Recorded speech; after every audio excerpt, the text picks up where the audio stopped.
and we'll be next door doing some mashing. Oh, here we are out in the man cave, and this is where we do most of our cooking and stuff anyway. So I want to make sure that you get a chance to see this because I've got my 10 pounds of cracked corn that I've already crushed again, so you can see that it's more of a meal than it is a crack, because I'm trying to get to as much of that as I possibly can. Now, remember the temperature going in is 104, that 40 degrees Celsius. I'm going to split this half and half because I've got two, these are about 19 liters each. So what I've got is I've got the 10 pounds. Now, what's this going to tell us in the long run? What this will tell us in the long run is what we can factor later on, because we're going to put 5 pounds in one and 5 pounds in the other, and together that's going to give us a data point. And that data point is going to be what can we predict in the future of gravity points per pound per gallon? Because we don't know that yet. I mean, I already know that it's lower than normal, but exactly what is that and what can I count on so that later on when I start doing my own calculations, I'll be able to figure out exactly how many pounds of this stuff I need if I'm going straight cracked corn, or if I'm going to use corn and supplement it with sugar, which is not a bad idea. What do you think about it? So let's get on to it. So we're at 40, right now we're at 40 degrees Celsius, 104 degrees Fahrenheit. And I'm going to split this into both of these. Now I've got them turned off and covered. Matter of fact, they're both at like 108 because I know that the temperature is going to drop as soon as I put this in. But I've got a window of opportunity here, and that's the acid rest or doughing in. Both terms are the same, acid rest or doughing in, okay? We're going to borrow a lot of stuff from the beer brewing community because they're so good at what they do. It's helpful. I got my Turbo 500 kettle right here, and I put a rubber bung in the top of it so that a lot of that heat doesn't just escape. So I'll put it in there, and then also I've got this one. So on to the additions. That's a little messy, but I got it. All right, now, hey, you forgot to remind me. No one asked about this yet. What about the grain that has to go in here to convert this? Well, I just got to go out there and ground some up. I've got some 6-row. So what am I going to put in? I'm going to put about 1.5 pounds in each one. So I'm going to go with 3 pounds total, and I'll put a pound. God, that's really a lot, but I'll put 1 pound in each. That's plenty. So what we're going to do is we're going to use that to extract we're going to use the alpha amylase that's already resident in the grain to convert the starches into fermentable sugars. Now I got to give this about 20 minutes just to sit here and rest. This is the acid rest before we go to the protein rest. And our protein rest is at 130 degrees or 54 degrees Celsius, 54.4 Celsius. So I'm going to head out there and get us some grain that's malted, and I shall return. Okay, we've already been through our protein rest. That was our 30-minute stop. And remember, I did start off with a 5.2 pH. So I want everybody to understand up front. I naturally do that anyway. So, yeah, because your yeast really does like an acidic environment in order to propagate. Okay. I've got my 2 1-pound bags of 6-row, and this is at 155 degrees as well as the other one. So what I'll do, I'm just going to add this in, and we're at what point now? Exactly, the saccharification rest, or we're going to convert starches to fermentable sugars. That's not a nice way to do that, but it'll work. Drop the bag in there. Now I'll just give this a real quick stir. It is now 155. And what I'm going to do right now is, I've already did this one. I'm going to check the starch content in this one before we even get moving down the road on this. Get it good and mixed up real good.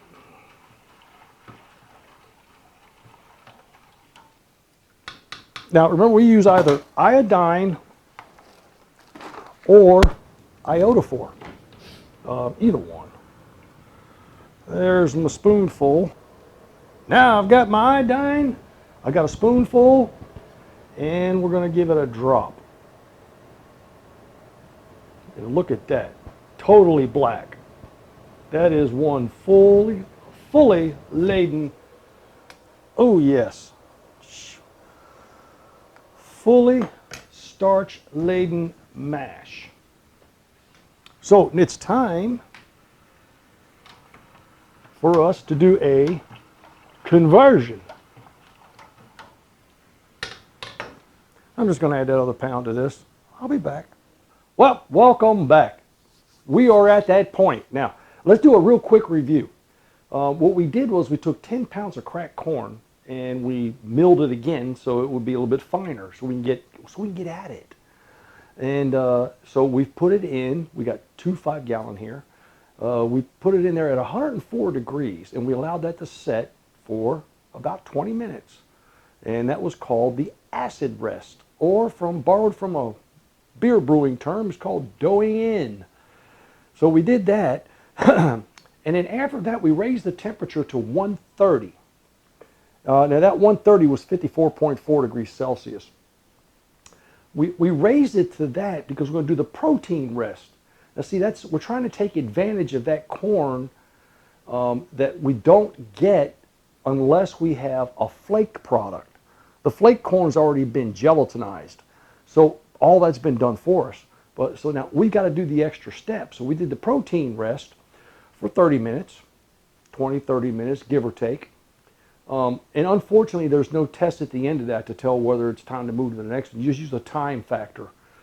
And then we actually raised it to 155, and then we introduced, you know it, we introduced amylase by way of a malted barley.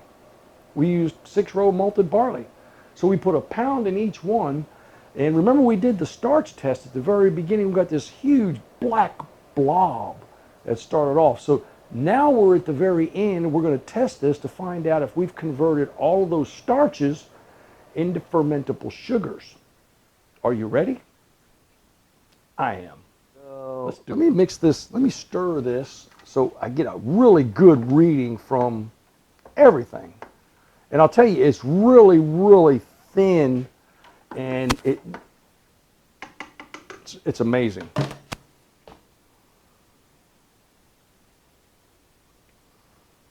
Okay.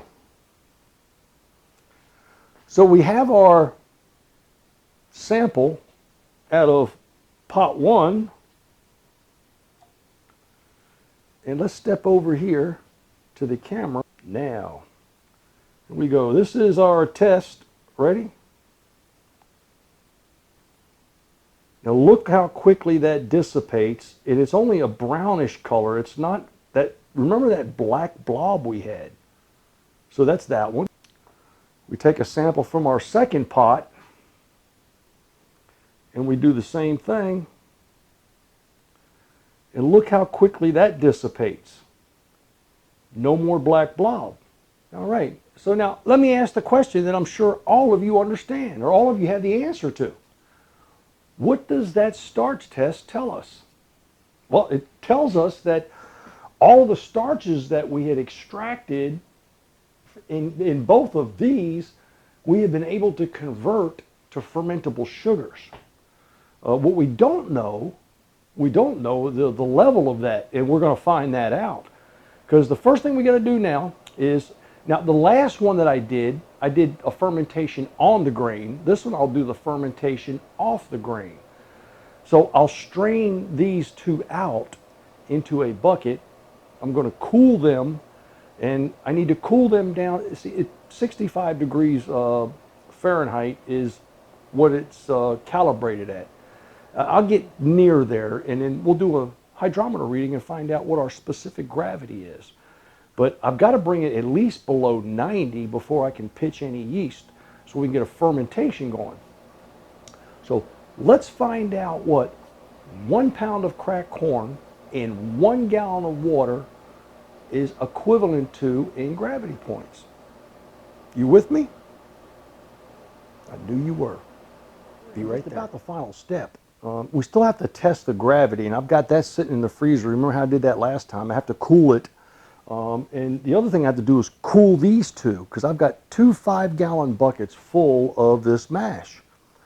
And now, I guess it begs the question, George, why do you always cool it as fast as you can? Well, there's a real simple reason for that. So, hey, don't miss this. There you are again. And you'll call me about it, I'm sure. Okay. Remember that once you have this ready, it is the perfect environment for anything and everything to grow. Now, you want to grow yeast, but you've got an environment now. If I left this overnight to cool, and it would take, overnight, maybe tomorrow afternoon sometime, it might be cool enough. But in the meantime, all that stuff gets in there. So you've got bacteria, microorganisms, you've got everything and anything, stuff that was maybe even in that corn that wants to start to grow, because guess what? It's got plenty of food, the basic food for life, glucose, and it's all there. So if I cool it down quickly and then add yeast and allow the yeast to populate, well, then it'll starve out everything else. That's why I do that, okay? It's a good practice to get into, because what you're trying to do is control your environment. So I've got 2 full bags of ice right here, and I'm just going to dump these in there and let them set. And to ensure that nothing gets in there, I'll put some covers over that to avoid anything else from just kind of floating in there. And then after that, we'll add some yeast. But I'm really interested to find out what the starting gravity is going to be, because we're going to figure out what cracked corn is equal to in gravity points for 1 gallon per pound, or 1 pound per gallon. It makes no difference how you say it. Be right back. We now have our mash cooled to 65 degrees Fahrenheit, and I'll tell you, I was quite surprised. Well, not really surprised, but I'll tell you, after everything that we've done to get as much as we possibly could out of cracked corn, to include the acid rest, the protein rest, the saccharification rest, I can tell you that from this point on, I will always use this data point. It is 1.020. It's floating random. 1.020 is my data point. So that means that if I use a pound of cracked corn and I go through that process, that 3-stage process, to extract as much as I possibly can, I wind up with 1 pound in 1 gallon equals 1.020. Now, what I also know is that with flake corn, 1 pound of flake corn in 1 gallon is is 33 gravity points, 1.033. So look at it that way, as what's more efficient, what's more available. Now, with this, of course, yeah, you can just add, and that's what I'm gonna have to do. I'm gonna have to add sugar. If you're trying to make a straight corn product, it's going to take quite a bit of cracked corn in order to achieve that, as opposed to the flake corn, or even the corn meal. It's another opportunity. It's just difficult to work with because it's just so fine. It's hard to strain. Okay, but in this particular case, I've got a good start. So I've got to add sugar to this, and remember, that 1 pound of sugar is going to be 39 gravity points.